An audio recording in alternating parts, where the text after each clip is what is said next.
Parameter की type और function की रिटर्न टाइप। अगर आप फंक्शन को रिटर्न कर रहे हैं तो रिटर्न की टाइप बतानी पड़ेगी ना, बतानी पड़ेगी ना।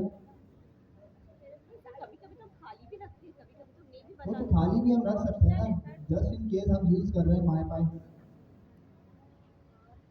वो तो आपकी सारी टाइप्स को चेक करता हुआ जाएगा ना। आप बताएं रिटर्न टाइप कैसे लिखेंगे? हाइफन और हाइफन और ग्रेटर देन का साइन, और फिर आपकी टाइप आ जाएगी। पैरेंथेसिस के बाद hyphen, greater than, and then आपकी जो भी टाइप होगी।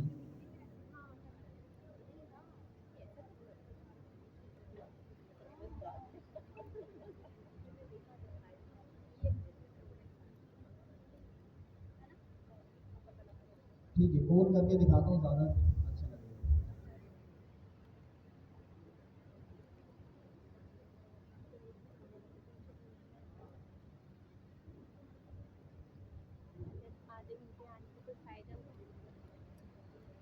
अच्छा जी, अब हम न्यू सेल बना लेते हैं। सिंटैक्स दोबारा बताएं सबसे पहले। DEF और फंक्शन नेम, फिर पैरेंथेसिस और parenthesis colon, next line indent, body इसकी आएगी ना। बॉडी नहीं करना, नहीं नहीं नहीं, प्रिंट इसको जस्ट प्रिंट कर दूंगा। नहीं नहीं सर, इसकी बॉडी लिखेंगे ना। सही है, फंक्शन कॉल भी होगी। अब एरर आएगा, एरर कौन कह रहा है?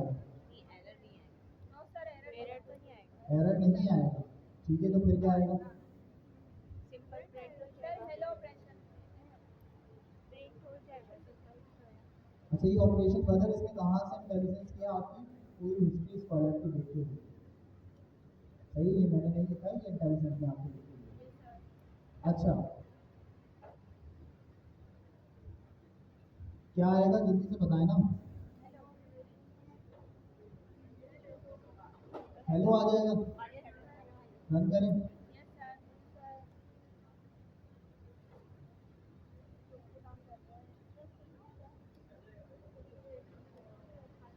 अच्छा, इसके बाद अब मुझे बताइए कि मेरे को एडिशन का फंक्शन बनाना है, वो मैं कैसे बनाऊंगा?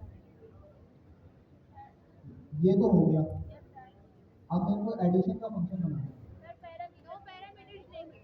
शुरू से बताएं। DEF सम, ठीक है,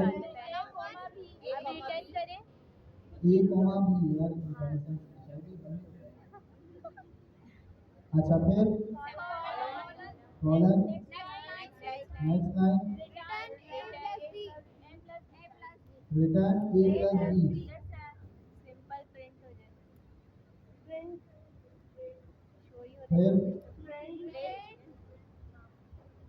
फिर क्या करूं?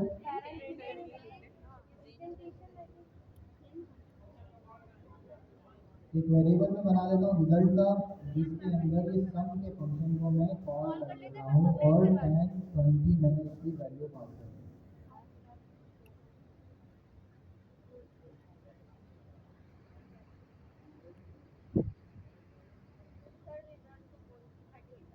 ठीक है, अब इसको रन करूंगा, क्या आएगा?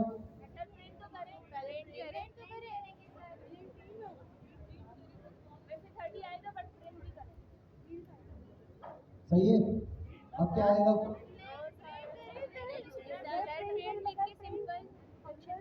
अभी पता है 30 आएगा या नहीं आएगा? कितने कह रहे हैं नहीं आएगा, और कितने कह रहे हैं आएगा? पूरी क्लास में बस 3 बंदे चेक करें कौन जीतता है। हो गया फ्रेंड, हो गया भाई। कॉलेज आपको ये फंक्शनैलिटी प्रोवाइड करता है कि जो भी लास्ट लाइन के अंदर सेल की जो भी चीज़ आप लिखेंगे वो प्रिंट ऑटोमेटिक हो जाएगी, आपको उसके लिए प्रिंट लिखने की जरूरत नहीं है। सही है, ये वाली बात समझ आ गई। अब मैंने बताया था एक चीज आपने मिस कर दी। अच्छा, ये चीज अब हम चेक करते हैं अपने कर्सर के ऊपर। अब बताएं, अब क्या करूं? टाइप लिख दे sir.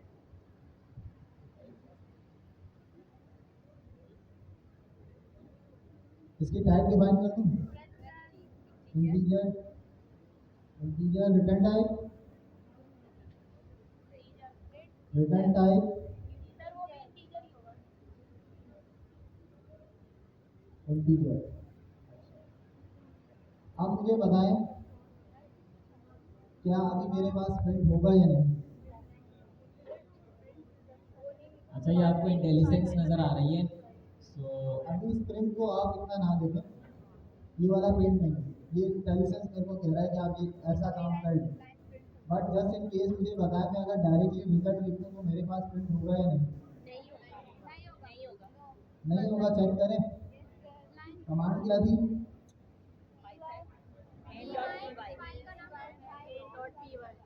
py main dot py।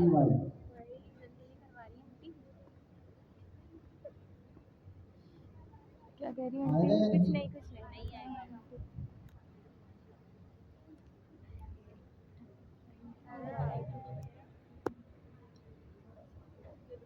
Latest interpreter download किया है।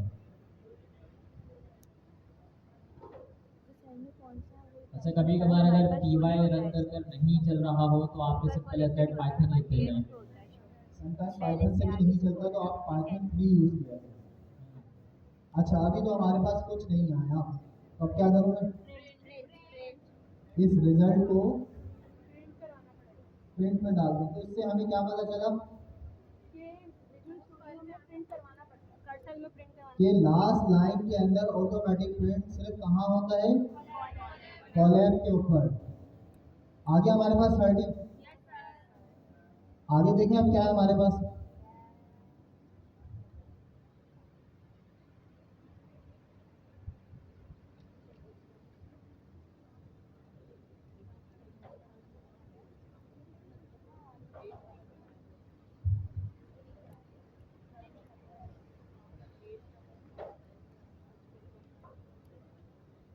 अच्छा जी, आगे चलें। सिंटैक्स समझ आ गया, फंक्शन कैसे बनता है। अब pass by value and pass by reference, इन दोनों में डिफरेंस क्या है? किसी को पता है? किसी को भी पता है पास बाय वैल्यू और पास बाय रेफरेंस का क्या फर्क है? अगर एक सिंपल लाइन में कहना हो तो कैसे बोलूंगा? इसको ये कहते हैं कि अगर कोई वैल्यू हो, जैसे मैंने कह दिया a is equal to 5, ठीक है। अब मैं अगर कहती हूँ कि b is equal to 5, तो मैं इसको रेफरेंस के थ्रू बताऊंगी कि a is equal to b, तो ये रेफरेंस हो जाएगा। और अगर मैं डायरेक्ट कहूँ कि a is equal to 5 या b is equal to 5, अगर किसी के रेफरेंस के थ्रू दूँ तो दोनों वैल्यूज को इक्वल कर दिया जाए। सही है। अच्छा, ये तो था हमारा फंक्शन, सही है। इसी के ऊपर लेते हुए चलते हैं, pass by value pass by reference. फिलहाल मैंने अभी यहाँ पे सिर्फ क्या रखा, एक पैरामीटर लिया। अब मैं एक काम कर रहा हूँ कि जो भी ए के अंदर आएगा उसको मैं चेंज करना चाह रहा हूँ, किससे? 10 से। अब पहले ए के अंदर 5 आए, 50 आए, 100 आए, 1000 आए, 1 लाख आए, कुछ भी आए, वो यहाँ आके क्या हो जाएगा? 10। ऐसा ही है ना? इसको हम करा लेते हैं क्या? रिटर्न ए। इसके बाद मैं एक वेरिएबल और बनाता हूँ, num इज इक्वल टू 5, ठीक है। और इस फंक्शन की कॉलिंग के टाइम बजाय मैं कोई एक नंबर पास करूँ, मैं पास कर देता हूँ क्या? नम, ठीक है। अब यहाँ पे नम की जगह क्या आ जाएगा? 5। जब ये फंक्शन में जाएगा तो 5 रिप्लेस होके क्या हो जाएगा? 10। हमने रिजल्ट को प्रिंट करवा लिया। अब हम एक चीज और प्रिंट करवाते हैं। पहले तो फंक्शन के अंदर ए की आईडी, सही है, ताकि हमें पता चले कि इनकी आईडी सेम आ रही है या नहीं, ठीक है। उसके बाद हम बाहर आते ही सबसे पहले प्रिंट करेंगे क्या? नम की आईडी एंड देन किसकी आईडी, रिजल्ट की आईडी।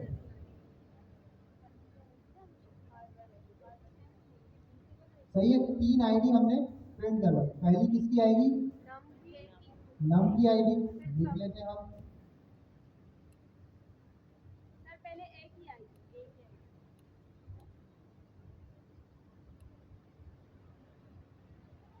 सही है, पहले नम की आईडी आ गई, उसके बाद ये आईडी किसकी है, आईडी रिजल्ट की आईडी। सही है, और ये आईडी किसकी है, ए की आईडी। ये वाली बात समझ आ गई, कोड सबको सही समझ आ रहा है, रन करें इसको। अब देखें ये जो आईडी थी हमारी किसकी है, नम की, ये लिखा हुआ है नम। देन उसके बाद हमने फंक्शन को कॉल किया ना, जहां फंक्शन कॉल करेंगे उसकी आईडी वहां आएगी। ये आईडी आ गई हमारी किसकी, ए की, और ये आईडी किसकी आ गई, रिजल्ट की। तो रिजल्ट की आईडी और ए की आईडी सेम आई, क्यों, क्योंकि दोनों की वैल्यूज सेम है और वेरिएबल भी सेम ही है, एक ही है ना। फंक्शन के अंदर हम ए को रिटर्न कर रहे हैं और ए की चेंज कर रहे हैं। उसके बाद नम की आईडी की वैल्यू डिफरेंट है। अच्छा, अब यहाँ पे नम की आईडी चेंज क्यों हुई, क्योंकि हमारा नंबर तो फंक्शन में जाके चेंज हो गया। हमारा जो नंबर है फंक्शन में जाके चेंज हो गया ना। या आप ये मुझे बोलेंगे कि सर आपने आईडी पहले प्रिंट करवाई है तो फंक्शन तो उसके बाद कॉल हुआ, ऐसा ही है ना, सिक्वेंशन चलता है ये।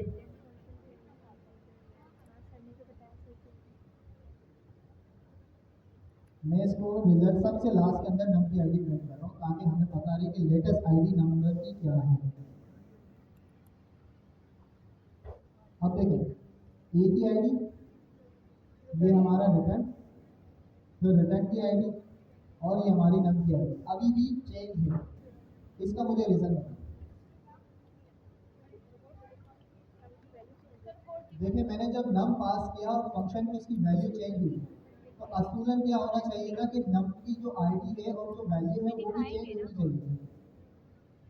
यही है ना, फंक्शन के बाहर भी नंबर को चेंज होना चाहिए था, पर वो चेंज क्यों नहीं हुआ।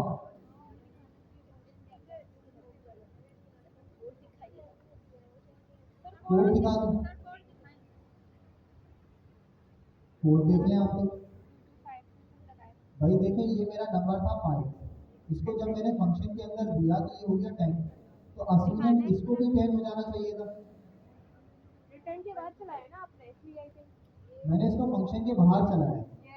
इस फंक्शन के बाहर चलाया है। ये बताया था फंक्शन के बाहर अच्छा, तो ये जो था बिल्कुल आपकी बात सही है। ये जो चीज़ है ना ये हमारी पास बाय रेफरेंस है।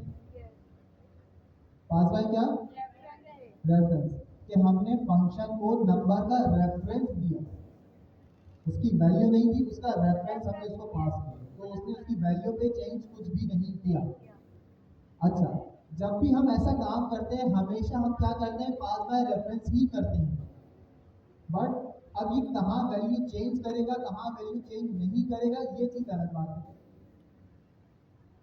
ये हमें कैसे पता चलेगा, फंक्शन को देखते हुए सिंपल, अगर इस चीज को मैं एक लाइन में बताऊं, म्यूटेबल और इम्यूटेबल का कॉन्सेप्ट है।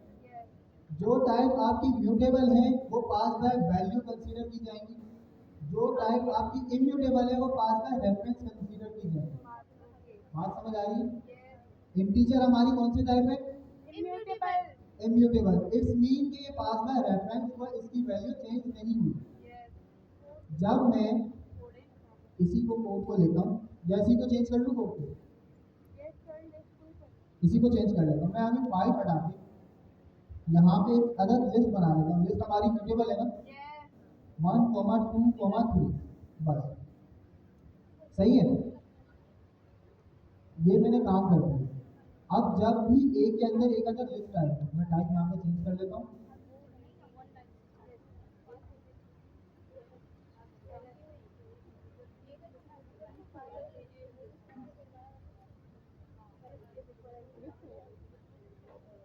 सही है। अब जब भी ए के अंदर लिस्ट आएगी, इसका काम क्या होगा, ए के अंदर अपेंड करना है। अपेंड का मेथड क्या करता है, ऐड करना। ऐड करता है। ए के अंदर 4 को अपेंड कर देना, इसका काम बस ये है। उसके बाद ए की आईडी और ए को रिटर्न कर दिया हमने, ठीक है। अच्छा, अब यहाँ पे हम सम की जगह न्यू लिस्ट कर लेते हैं। नेम हमेशा मीनिंगफुल होना चाहिए, सही है। ये वाली बात समझ आ गई सबको, कोड समझ आ रहा है। हम इसको रन करके देखें, कोड समझाना है या रन करना है। भाई देखें, मैंने एक नया फंक्शन बनाया जो एक अलग पैरामीटर लेगा, लिस्ट होगी, रिटर्न की ये लिस्ट करेगा। इसके बाद जो भी पैरामीटर के अंदर लिस्ट आएगी उसके अंदर ये 4 को अपेंड करेगा, आया हो 1 2 3 4 हो, ए बी सी हो, कुछ भी हो, सही है। इसको उसके अंदर 4 अपेंड करना है। बात समझ आ रही है। उसके बाद ये उस लिस्ट की मुझे आईडी देगा, देन उस लिस्ट को रिटर्न कर देगा। फंक्शन समझ आ गया। अब फंक्शन के बाहर आ गए, नम्स के नाम की मैंने लिस्ट बनाई जिसके अंदर वैल्यू है 1 2 3, सही है। अब ये रिजल्ट के अंदर मैंने इस फंक्शन को कॉल किया, यानी फंक्शन का जो भी रिटर्न आएगा वो रिजल्ट में आके स्टोर हो जाएगा। और उसके अंदर मैंने नम्स को पास कर दिया, यानी जो नम्स है इस वेरिएबल का रेफरेंस मैंने इस फंक्शन को दे दिया। ये वाली बात समझ आ गई। इसके बाद मैंने प्रिंट करवाया रिजल्ट, और फिर रिजल्ट की आईडी और मेरी जो बाहर लिस्ट है ग्लोबल उसकी आईडी। अब समझ आ गया। कोड को रन करते हैं, क्या आएगा हमारे पास। अब देखें, पहले समझे मैं पूछना क्या चाहता हूँ। यहाँ तक तो जो हमारी लिस्ट होगी वो 1 2 3 4 हो जाएगी। ये जो मेरी नम्स है, मैं नम्स को भी प्रिंट करवा लेता हूँ। दो बार प्रिंट होगी, एक ग्लोबली और एक लोकली।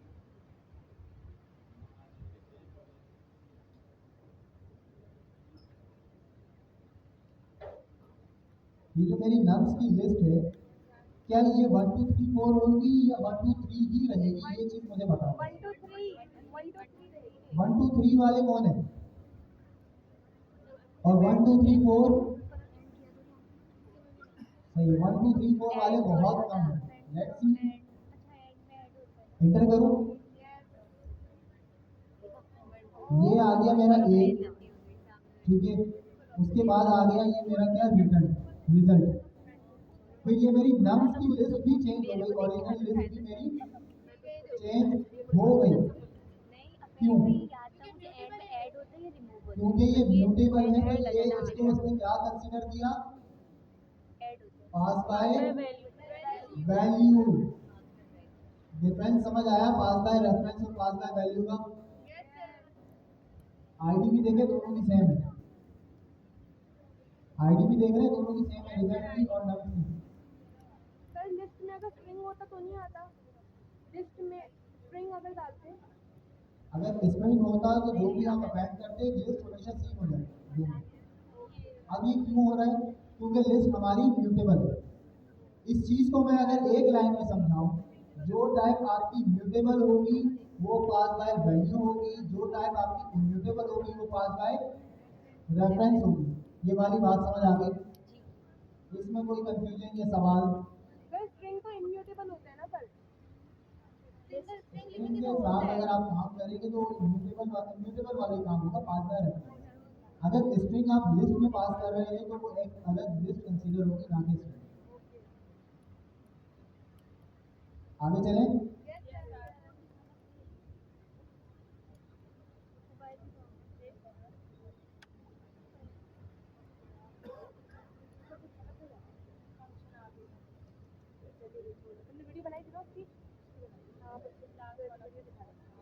अच्छा, फंक्शन के आर्गुमेंट्स आपको समझ आ गए, पैरामीटर समझ आ गए, टाइप समझ आ गए, रिटर्न टाइप समझ आ गए। ये चीज समझाने की मुझे जरूरत है।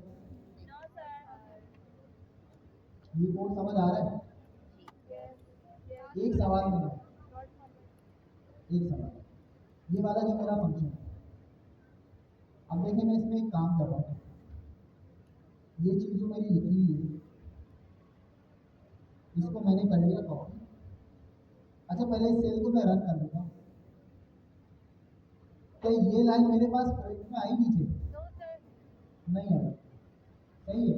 अभी इस चीज़ को ध्यान में रखें कि ये मेरी एग्जीक्यूशन पे कोई वर्क नहीं कर रही, यस सर। ठीक है। ये कहलाती है हमारी डॉक स्ट्रिंग। क्या कहलाती है?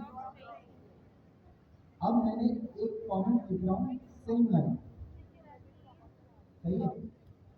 इस कमेंट का मतलब क्या है? ये फंक्शन को डिफाइन कर रहा है, ये फंक्शन का काम क्या है, सही है। और ये जो ब्लॉक स्ट्रिंग है इसका काम भी यही है कि फंक्शन को डिफाइन करके इस फंक्शन का काम क्या है, सही है। तो इन दोनों में डिफरेंस क्या है? मैंने एग्जीक्यूट किया, दोनों ने कोई फर्क नहीं डाला मेरे कोड के ऊपर। अब आप मुझे सिंपल सा बताएं, ब्लॉक स्ट्रिंग में डिफाइन कर रही है डिस्क्रिप्शन, कमेंट में डिफाइन कर रहा है डिस्क्रिप्शन, दोनों में डिफरेंस क्या है? इन सिंपल वर्ड सर पूछना चाह रहे हैं what is a docstring in Python, और specifically what is a docstring in a function in Python. Docstring क्या होती है, किसी को पता है? क्या? What is a docstring? जी हाँ है ना, मिस्टेक। नहीं, मल्टी लाइन कमेंट्स नहीं होता ये। डॉट डॉट यहाँ पर डिफरेंस पूछा जा रहा है कमेंट का और डॉक स्ट्रिंग का। सो इन सिंपल वर्ड, ये जो आपका स्पेसिफिक कमेंट होता है ये आपके कोड बेस के लिए होता है, और ये जो स्पेसिफिक डॉक स्ट्रिंग यहाँ पर लिखी हुई है आफ्टर द फंक्शन, मतलब मेन आप देखेंगे भाई ग्रीटिंग का फंक्शन है, और ग्रीटिंग के फंक्शन में यहाँ पर लिखा हुआ है this is doc string of greeting function. इसका मतलब ये है कि ये फंक्शन की डेफिनेशन को एक्सप्लोर कर रहा है। अगर आप एक मिनट का होवर करेंगे इस ग्रीटिंग्स के ऊपर आईडीई के अंदर, कोड बेस को सर करना कॉपी।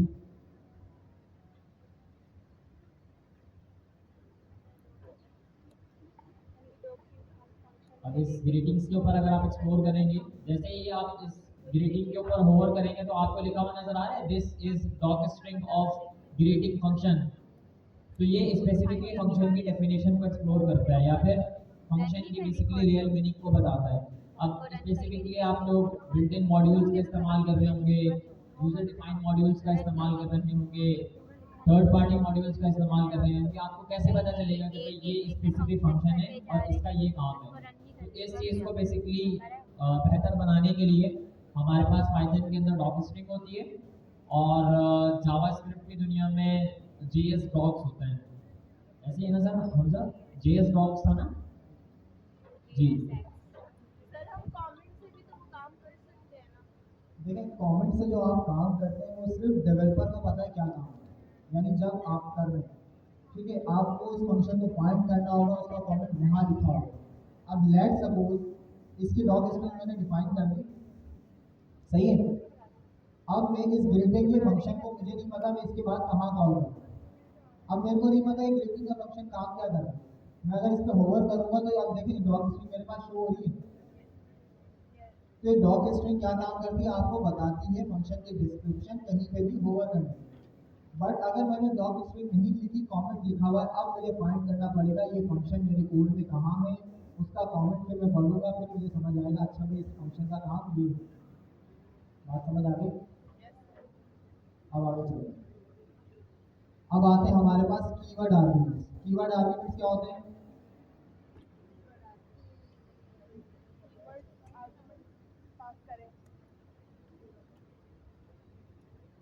अब बताएं कीवर्ड आर्गुमेंट्स क्या होते हैं हमारे पास?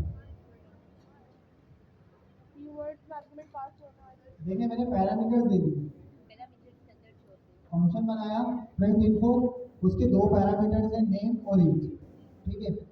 उसके बाद मैंने डॉक स्ट्रिंग और प्रिंट नेम किया और एज किया, दोनों को प्रिंट कर दिया।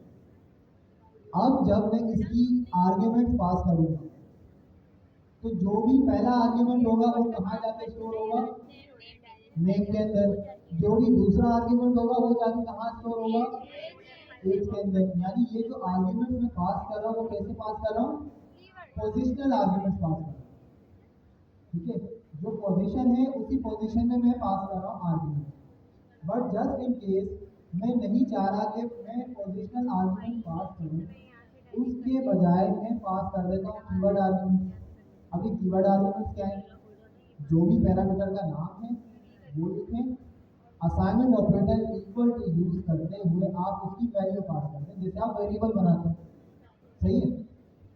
अब देखें जब मैंने आर्गुमेंट पास किया, अब इसके ऊपर पोजीशन का कोई फर्क नहीं पड़ेगा।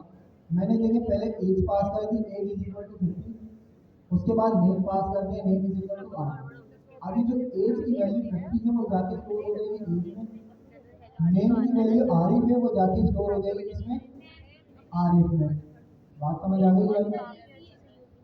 ये क्या हो गया आपके कीवर्ड आर्गुमेंट, यानी पैरामीटर के नाम को कॉल करते हुए उसकी वैल्यू असाइन करना आपके क्या कहलाते हैं, कीवर्ड आर्गुमेंट। और डायरेक्टली अगर आप लिखते हैं तो वो क्या कहलाते हैं, पोजिशनल आर्गुमेंट। बात समझ आ गई वाली? अब आते हैं हमारे पास डिफॉल्ट पैरामीटर्स आर्गुमेंट। क्या आते हैं? डिफॉल्ट पैरामीटर बोल रहे हैं या ऑप्शनल पैरामीटर बोल रहे हैं, दोनों ही एक ही चीज है, ठीक है। अब इसको हम करते कैसे, लेट्स सी। मैंने एक फंक्शन बनाया ऐड का, उसमें मैं कह रहा हूँ x की वैल्यू जो है वो रिक्वायर्ड है, यानी जब भी फंक्शन कॉल होगा x की वैल्यू आर्गुमेंट में लेना लाजमी है। उसके बाद मैंने y को ऑप्शनल बना दिया। ऑप्शनल कैसे बना दिया, मैंने उसकी डिफॉल्ट वैल्यू यहाँ पे दे दी 0, सही है। असाइनमेंट ऑपरेटर यूज करते हुए मैंने उसकी डिफॉल्ट वैल्यू क्या दे दी, 0। तो अब ये y का जो पैरामीटर है मेरा ऑप्शनल भी बन गया और डिफॉल्ट वैल्यू भी बन गया। अब मैं जब भी इसको प्लस करूंगा तो क्या होगा, यानी जब भी देखें मैंने 5। अब लेट्स सी, पहले तो मैंने जब प्रिंट कर रहा हूँ इस फंक्शन को, मैंने दोनों वैल्यू पास करी, x की वैल्यू भी पास करी और y की वैल्यू भी पास करी। अच्छा एक चीज़ ये देखें, मेरा एक चीज़ को अगर थोड़ा सिंपल वर्ड में समझाऊँ, एक वेरिएबल है x जिसकी वैल्यू है 10, सही है। फिर मैं इसी x की वैल्यू को ओवरराइड कर रहा हूँ और वैल्यू मैंने रख दी 20। अब मैं प्रिंट कर रहा हूँ x को, क्या प्रिंट होगा 20। x प्रिंट क्यों नहीं होगा, 10 प्रिंट क्यों नहीं होगा, ये बात की वैल्यू जिसमें प्रीफर करते क्योंकि उस 10 को मैंने ओवरराइड करके क्या कर दिया 20 कर दिया। तो यही चीज़ यहाँ पे अभी डिफॉल्ट वैल्यू y की है 0, सही है। जब मैंने यहाँ पे 20 पास किया तो 0 हट के क्या हो जाएगा 20, तो 10 प्लस 20 का रिजल्ट क्या आएगा 30।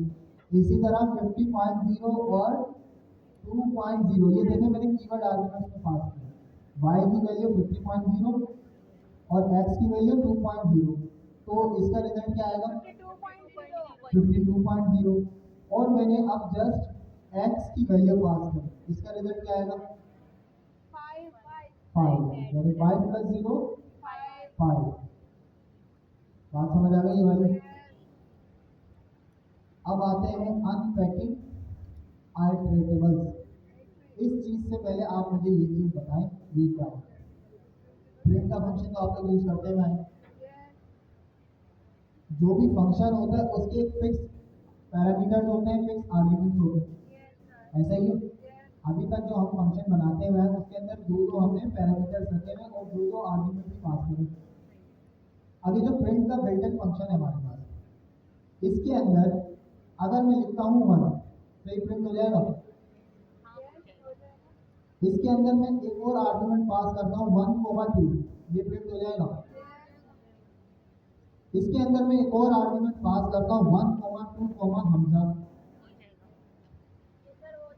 ये प्रिंट हो जाएगा। इसके अंदर एक और मैं आर्ग्यूमेंट पास करता हूँ 1, 2, अशारी बली, ये प्रिंट हो जाएगा। तो ये क्या होगा, ये मुझे रोक भी नहीं रहा कि भाई आपको इतने आर्ग्यूमेंट पास करने हैं, हम इतने ही आर्ग्यूमेंट लेते हैं। ये क्यों मेरे से इनफाइनाइट आर्ग्यूमेंट किए जा रहा है, मैं जितने डाल रहा हूँ उतने ही वो एक्सेप्ट कर रहा है। क्यों क्यों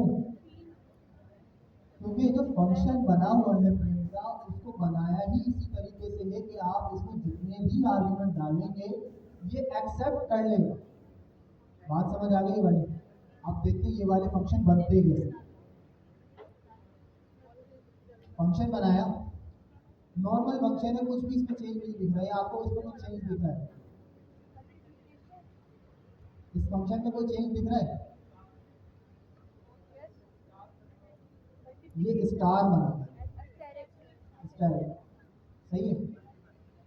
ये सारा काम जो भी ये मैजिक हो रहा है, ये इस स्टेरिक का कमाल है और कुछ नहीं। आप चाह रहे हैं कि आपका जो भी आर्ग्यूमेंट्स है वो इनफाइनाइट आ जाए, मल्टीपल आ जाए, तो आपने जस्ट पैरामीटर डिफाइन करने से पहले एक स्टेरिक लगा देना है उस पैरामीटर के साथ, सही है। वाली बात समझ आ गई? मैंने फंक्शन बनाया माय सम का, स्टेरिक लगा के एक पैरामीटर दे दिया नम्स, स्टेरिक लगा के एक पैरामीटर दे दिया नम्स, सही है। अब मैंने सबसे पहले तो print curry type of nums और उसके बाद नम्स को प्रिंट कर दिया एंड देन सम का फंक्शन यूज करते हुए नम्स का जो भी सम आएगा वो प्रिंट कर दिया। ये वाला फंक्शन समझ आ गया? अब देखो, सबसे पहले मैं फंक्शन के अंदर पास कर रहा हूँ क्या? मल्टीपल आर्ग्यूमेंट 1, 2, 3, 4, 5, इस तरह सो ऑन में कितने ही पास कर। इसके बाद मैंने एक अदद लिस्ट पास करी स्टेरिक लगा के, सही है। एक अदद लिस्ट पास करी सेम ही लिस्ट में, उसके बाद एक अदद मैंने टपल पास किया स्टेरिक लगाते हुए, सही है। आर्ग्यूमेंट सारे सेम है। अब लेट्स सी क्या होगा। अच्छा, ये तो आपको समझ आ गया कि सारे स्टेरिक का कमाल था, ये सारे आर्ग्यूमेंट ये नम्स एक्सेप्ट कर लेगा। इसकी टाइप क्या है? इंटीजर, नहीं नहीं नहीं, इसकी टाइप क्या आएगी? इसकी टाइप आएगी टपल। देखें, ये जो मैंने इतने सारे आर्ग्यूमेंट इसमें पास करे, ये सारे इसके अंदर जाके स्टोर हुए एज अ टपल।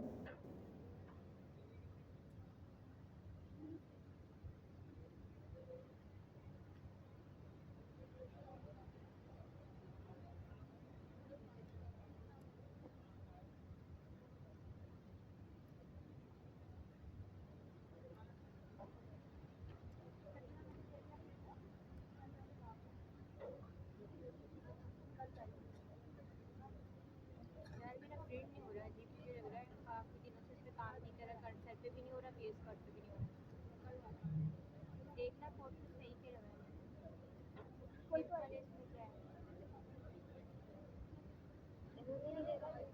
एरर तो खैर देगा भी नहीं टाइप एरर, लेकिन फिर भी हेलो वर्ड तो होना चाहिए था। ये भी सिंपल ही नहीं है। गूगल वॉलेट पे तो मैंने सारे असाइनमेंट किए हुए, सब सही चल रहा है। तुम्हारे में हो रहा है रन? अच्छा, मैं फाइल तो यहाँ से चला रही हूँ, तुम कहाँ से कैसे चला रही हो? अभी सम का फंक्शन नहीं चल रहा, छोड़ दो। नहीं, मैं भूल गई। अब देखें, पहले मैंने जो पास किया उसकी टाइप आ गई टपल।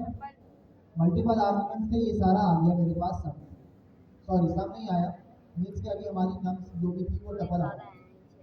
उसके बाद मैंने एक अंदर लिस्ट पास करी थी, लिस्ट की टाइप क्या आ गई मेरे पास? टपल, यानी वो लिस्ट भी कन्वर्ट किसमें हो गई?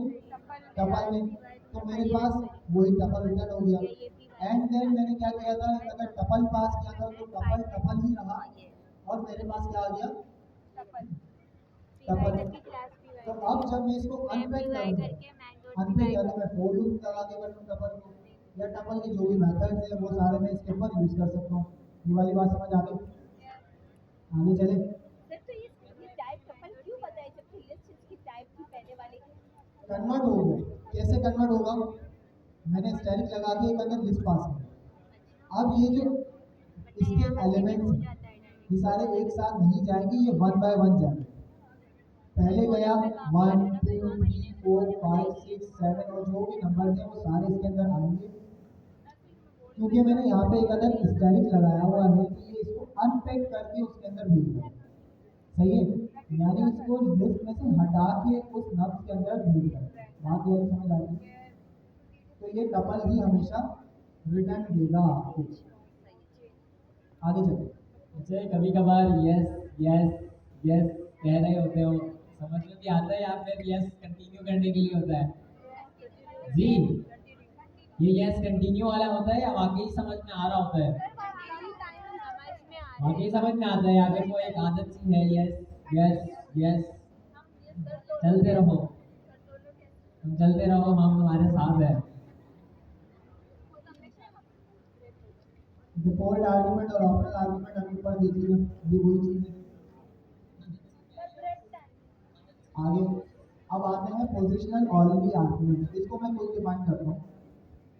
अब देखिए यहाँ पे आपको चेंज क्या दिख रहा है, एक अलग पैरामीटर में स्लैश पास किया, सेपरेट स्लैश किसी पैरामीटर के साथ में, सही है।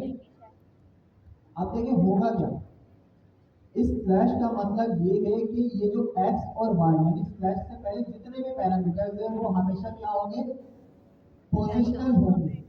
इसको मैं एज ए कीवर्ड आर्गुमेंट कभी भी पास नहीं कर सकता, बात समझ आ रही है?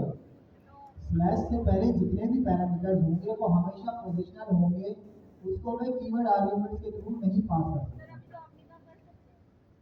स्लैश से पहले वाले नहीं, स्लैश के बाद वाले को मैं पोजिशनल भी पास कर सकता हूँ और कीवर्ड आर्गुमेंट भी पास कर सकता हूँ, तो फिर आप कर सकते हैं। ये पोजिशनल होता ना, अभी आप देखें पोजिशनल की मीनिंग को समझने की कोशिश करें। Positional means that step by step आप जो है वो कोई आर्ग्यूमेंट पास कर रहे हो किसी स्पेसिफिक पैरामीटर को, ठीक है। तो ये एक पोजीशन वाइज जो है वो चीज़ रैप अप हो रही है एक फंक्शन के अंदर, ठीक है। बट यहाँ पर क्या हो रहा है, आप specifically positional only argument pass कर रहे हो, इसीलिए यहाँ पर इस पैरामीटर के अंदर हमने स्लैश पास किया हुआ, इसके अलावा हम कुछ और भी पास कर सकते थे। मतलब नाम से ही जो है वो इस फंक्शन का काम हमें पता चल रहा है। अब देखिए फंक्शन है, स्लैश से पहले वाले मैंने क्या कहा, मैं पोजिशनल ही पास करूंगा, कीवर्ड आर्गुमेंट नहीं पास कर सकता। अब मैं पहले ट्राई कर रहा हूँ कीवर्ड आर्गुमेंट पास करने के, यानी x की वैल्यू 1, y की वैल्यू 2, z की वैल्यू 3। अभी तक के जो हमने फंक्शन पढ़े उसमें जो ये काम पॉसिबल है, क्या ये काम अभी हो जाएगा? मैंने कहा नहीं होगा तो नहीं होगा, सही है। टाइप एरर आ गई। अब टाइप एरर क्या आ रहा है, got some positional only argument pass as argument xy। कह रहा है कि भाई ये जो आर्गुमेंट्स हैं आपके पोजिशनल ओनली आर्गुमेंट्स हैं, आप इसको कीवर्ड आर्गुमेंट्स नहीं पास कर सकते। तो लेट्स सी, अब मैंने x और y को पोजिशनल कर दिया और z को क्या कर दिया, कीवर्ड आर्गुमेंट। अब चलिए हमारे पास ये सही से, क्या मैं z को पोजिशनल कर सकता हूँ? बिल्कुल कर सकता हूँ, सही है। ये वाली चीज समझ आ गई? आगे चलते हैं।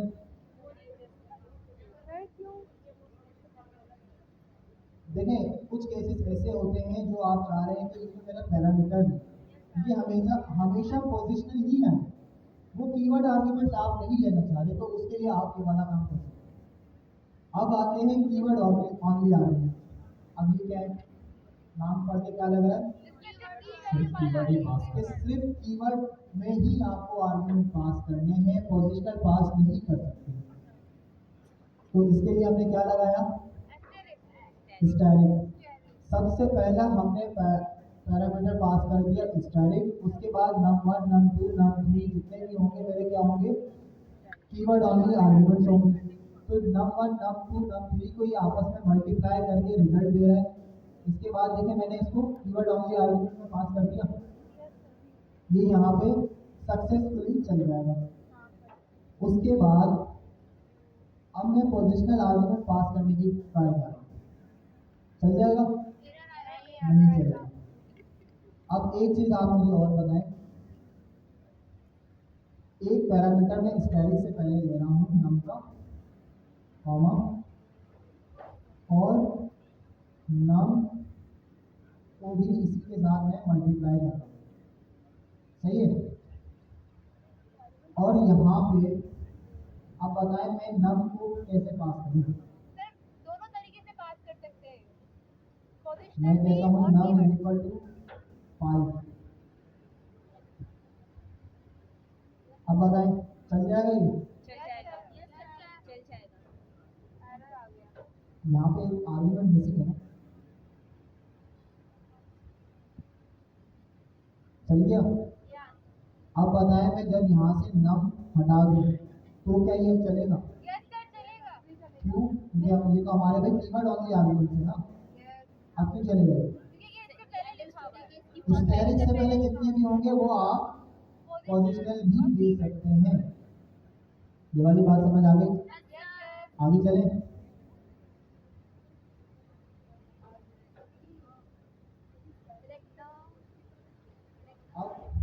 अब यहाँ क्या हो रहा है? एक आर्ग्यूमेंट मेरे पास पोजिशनल रिक्वायर्ड है, दूसरा आर्ग्यूमेंट मेरे पास क्या है? मल्टीपल आर्ग्यूमेंट है। यही है ना? हिस्टेरिक लगा हुआ है, सेपरेट हिस्टेरिक नहीं है, पैरामीटर के साथ हिस्टेरिक है, तो इस मीन के मैं मल्टीपल वैल्यूज पास कर सकता हूँ। सही है? तो पहला आर्ग्यूमेंट मेरा पोजिशनल है और बाकी जितने भी आर्ग्यूमेंट्स आएंगे वो सारे क्या होंगे? वर्टिकल होंगे। सही है? अब यहाँ हो क्या रहा है फंक्शन में? सबसे पहले तो मैंने लिखा प्रिंट आउटपुट इज, उसके बाद आर्गुमेंट 1 प्रिंट कर दिया एंड देन फॉर लूप चलाया मैंने, क्योंकि एक अगर टपल आएगा ना, टपल के ऊपर लूप चला सकता हूँ ना मैं। एक अगर मैंने फॉर लूप चलाया 4 बार इन बार टपल और प्रिंट करते हुए जो भी बार आ रहा है 1 बाय 1 सारा प्रिंट कर दिया। सही है? और रिटर्न मैंने अभी कुछ भी नहीं किया।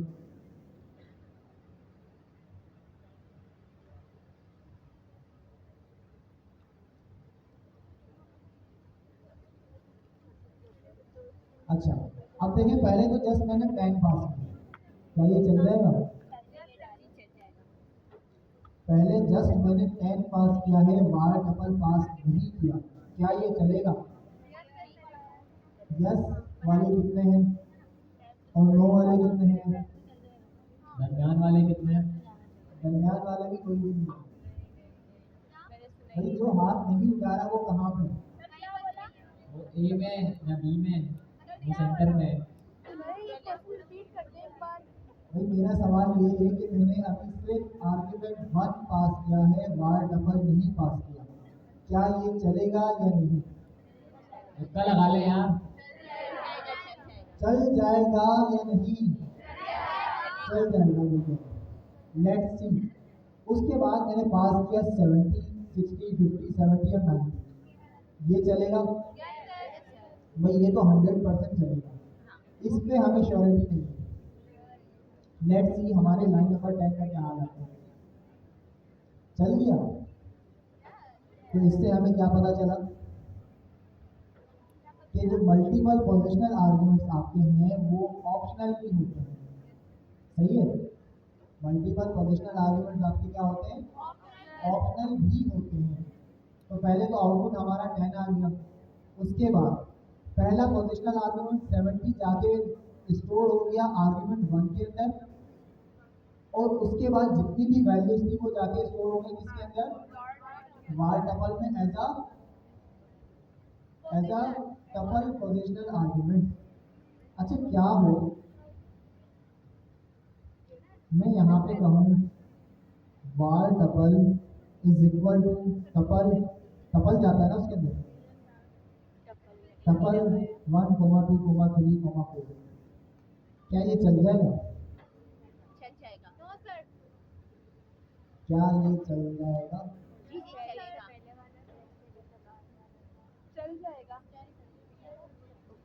भाई ये चीज तो मुझे खुद को श्योर नहीं है कि चलेगी या नहीं। लेट्स सी, क्या ये ये वाला काम मैं पहली बार कर रहा हूँ। अच्छा, एक चीज आप लोगों ने मिस करी कि जब हम यहाँ पे, कहाँ गया हमारा, ऊपर चले गए, यहाँ पे जब हम वैल्यूज को पास कर रहे थे तो क्या लगा के पास कर रहे थे? स्टेरिक। तो यहाँ पे भी हम स्टेरिक लगा के देखें।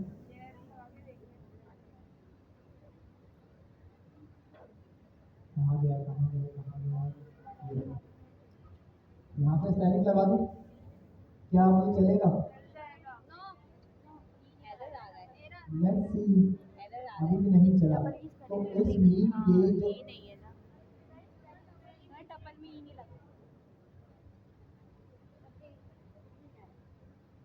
नहीं चलेगा यार, ये कितनी मैं ट्राई कर लूँ स्टेरिक लगाऊं या ना लगाऊं, ये नहीं चलेगा। इसका रीजन क्या है कि ये सिंपल पोजिशनल मल्टीपल आर्गुमेंट है। क्या है? हर बैटरी पोजिशनल आर्गुमेंट्स कहलाते हैं, ये टेक्निकल वर्ड है। बट अगर हम इसको अपने वर्ड दें तो मैं इसको ये कह सकता हूँ हाँ पोजिशनल मल्टीपल आर्गुमेंट। अभी करा ना मतलब सही है। उसके अंदर बीच में करा पोजीशन नहीं करा मल्टीपल आर्गुमेंट्स हमेशा पोजिशनल ही होंगे। अब अगर आप चाह रहे हैं कि आप इसको कीवर्ड के थ्रू पास कर सकें तो उसका तरीका दूसरा है। अब उसका तरीका क्या है? डबल स्टेरिंग डबल स्टेरिंग किसने बोला यहाँ से? बिल्कुल। कहाँ गया कहाँ गया कहाँ गया, पहले उसको दिखा देता हूँ मैं, बाद में आगे भी बोलूँगा। ये रहा डबल स्टेरिंग। मैंने अब सिंपल स्टूडेंट्स लगा के डबल स्टेरिंग लगा दिया। अब इसके अंदर जब मैं वैल्यूज पास करूँ, अब ये एक डिक्शनरी कंसीडर होगी। क्या होगी? डिक्शनरी की और वैल्यू का पेयर बनेगा तो ये क्या कंसीडर होगी? डिक्शनरी। तो डिक्शनरी का मैंने मेथड आइटम्स को यूज करते हुए इसके ऊपर लूप चला दिया, की और वैल्यू ले ली। सही है, ले सकता हूँ ना? अब मैंने वैल्यूज पास करी, F name Ali last name Usman, उसके बाद F name Ali last name Usman and course and so on, मैंने चीजें पास कर दी।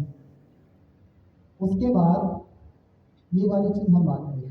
अभी फिलहाल काउंट कर, ये दोनों को रन करता हूँ, क्या ये चल जाएगा? क्या ये चल जाएगा? यस वाले कितने हैं? नो वाले कितने हैं? और जो रह गए वो कौन है? वो सी वाले हैं।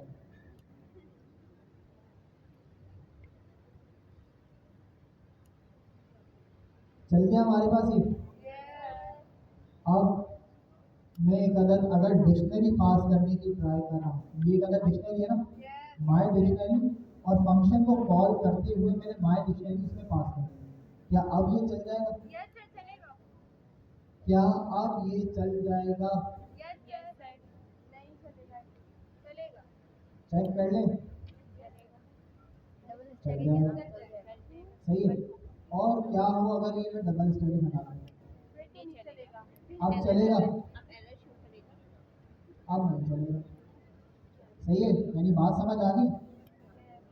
क्या होगा अगर आप डिक्शनरी पास कर रहे हो तो आपको डबल स्टोरी लगाना पड़ेगा।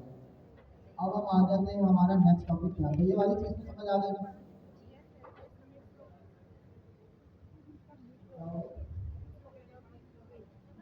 अच्छा, यहाँ पर ना सिंपल एज दैट डिक्शनरी को पास करने का एक तरीकेकार है कि आप डबल स्टेरिंग यहाँ पर पास कर रहे हो and it would convert it into the dictionary. जैसे आप ऊपर लिस्ट पास कर रहे थे पोजिशनल आर्गुमेंट्स में, लिस्ट और डबल पास कर रहे थे, स्टेरिंग लगा के पास कर रहे थे अनपैक करने के लिए।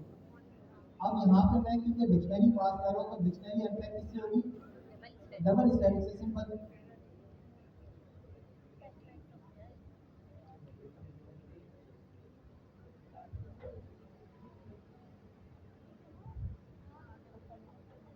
अच्छा, रिटर्न को तो आपको पता है ना, रिटर्न का मतलब क्या है?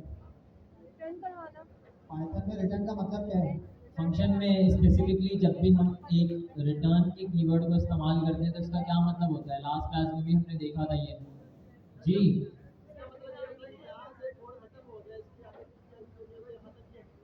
यहाँ तक जो है वो कोड चलेगा and then after then that it will not run. Determinate कर मतलब फंक्शन को क्लोज करने का एक तरीकेकार है by passing the return statement. Return के बाद आप कुछ भी लिखेंगे तो वो फंक्शन की बॉडी कंसीडर्ड नहीं होगी या वो चलेगी ही नहीं। रिटर्न से पहले ही आपको लिखना पड़ेगा जो भी लिखना है। रिटर्न हमेशा फंक्शन का लास्ट होगा। सही है? इवन बड़ी बड़ी एप्लीकेशंस बनाने के लिए आप बहुत ही सिंपल फंक्शंस लिखते हो। लाइक मैं एक एप्लीकेशन देख रहा था, आई वाज थिंकिंग कि उसका कोड बेस होगा रफली कोई 1000-2000 लाइनों का, but when I see the code base तो वो तकरीबन 40 लाइनों पर मुश्तमिल था। 3 फंक्शन थे सिंपल एज दैट। एक एपीआई कॉल कर रहा था, एक डेटा को मैनेज कर रहा था और तीसरा जो है वो एक्सेप्शन हैंडलिंग कर रहा था, मतलब एरर केसेस को ग्रेसफुली रिजॉल्व कर रहा था या टैकल कर रहा था। तो in simple words, functions are the way to basically build different kind of functionalities in an Python application. जी, अच्छा, अब ये देखिए यहाँ ये वाला जो कोड मेरा है इसमें बताएं क्या होगा। मैंने एक फंक्शन बनाया x और y उसके पैरामीटर है। रिटर्न वो क्या कर रहा है? इंटीजर ही कर रहा है और x और y को प्लस करते हुए z पे स्टोर करके रिटर्न कर रहा है। ठीक है? उसके बाद ए और बी का वेरिएबल बना के मैंने उस फंक्शन के अंदर पास कर दिया। अब मैं जब इसको रन करूंगा कुछ आएगा या नहीं? क्या मेरे पास 30 आएगा या नहीं? कितने कह रहे हैं आएगा? कितने कह रहे हैं नहीं आएगा? ग्लोबली आएगा आई थिंक। भाई मैं कह रहा हूँ नहीं आएगा। नहीं आएगा ना, ये कैसे आएगा? जेड में आ गया। क्यों आया? ये तो ग्लोबली चलेगा। क्योंकि लास्ट लाइन हमेशा इसमें प्रिंट होती है, तो मैं एक वेरिएबल एन बना के इसकी लास्ट लाइन खत्म कर दूं। क्या अब ये आएगा या नहीं? नो सर, नहीं आएगा। तो रिटर्न का मकसद क्या होता है? देखिए, जब आप प्रिंट करते हैं तो प्रिंट से हमेशा कंसोल पे होता है। कहाँ पे होता है? कंसोल पे होता है। और जब आप रियल लाइफ में एप्लीकेशन बनाते हैं, क्या वो कंसोल बेस्ड होती है? नहीं। तो कंसोल पे तो प्रिंट का फंक्शन काम करता है। जब आप चाह रहे हैं कोई चीज़ कंसोल पे ना आए, कहीं चीज़ स्टोर हो जाए, तो आपको उसको रिटर्न करना पड़ता है। अब जैसे कि ये रिटर्न कर रहा है, तो मैं इसके रिजल्ट को किसी वेरिएबल में भी स्टोर कर सकता हूँ। ऐसा ही है ना? इसका जो भी रिजल्ट आएगा वो मैं किसी वेरिएबल में स्टोर कर सकता हूँ और उस स्टोर्ड वेरिएबल को प्रिंट भी करा सकता हूँ या कहीं और यूज भी कर सकता हूँ। आ गया मेरे पास? तो ये काम था हमेशा रिटर्न का। सर लेकिन उसमें पहले आपने एक्स और वाई दिया था, अब नीचे ए बी से इसको शो किया इसके वेरिएबल्स को, तो ये तो प्रॉब्लम करना चाहिए। ए बी सी की जो वैल्यूज है यानी रेफरेंस में पास करते हैं। अच्छा एक्स और वाई उसके पैरामीटर्स हैं। आर्गुमेंट में मैं ए और बी की जो वैल्यूज हैं उनको पास कर रहा हूँ, यानी 10 और 20। सही है? पैरामीटर है एक्स और वाई और आर्ग्यूमेंट है ए और बी। अब ये ए और बी रिप्लेस होके क्या हो जाएगा? ए की जगह आ जाएगा 10 और बी की जगह आ जाएगा 20। समझ आ गई? यहाँ पर वैसे डिक्शनरी भी हो सकती है, लिस्ट भी हो सकती है, एक एक्सटर्नल फंक्शन भी हो सकता है, कुछ भी हो सकता है।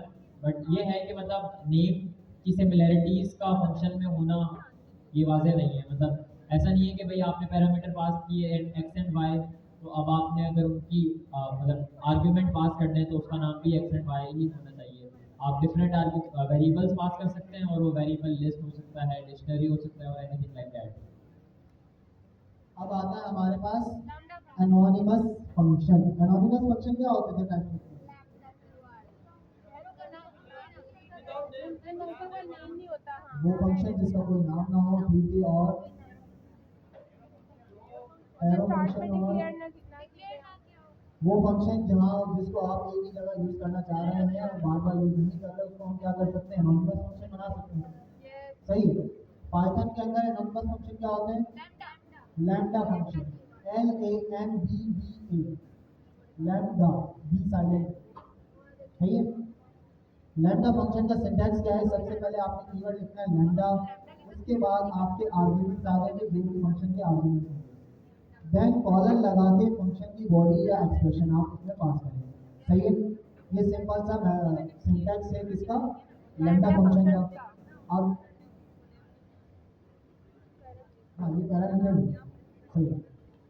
ये जो आपके हैं कॉलन से पहले आपके पैरामीटर्स हैं और कॉलन के बाद आपके फंक्शन की बॉडी है। अब देखिए, normal function a plus B अगर मैं करना चाह रहा हूँ तो नॉर्मल प्लस फंक्शन जो अभी तक हम बनाते हैं वहाँ ये काम था। बट लेट्स सी क्या ये मैं फंक्शन आगे भी यूज करूँगा? हमारे केस में मैं तो कहीं यूज नहीं कर रहा, तो मैं इसको लैम्डा फंक्शन बना सकता हूँ ना कि मेरी मेमोरी कम कंज्यूम हो। बना सकता हूँ ना अपनी मेमोरी को बचाने के लिए। तो मैं काम करता हूँ, माई लैम्डा का एक वेरिएबल मैंने बनाया, उसके अंदर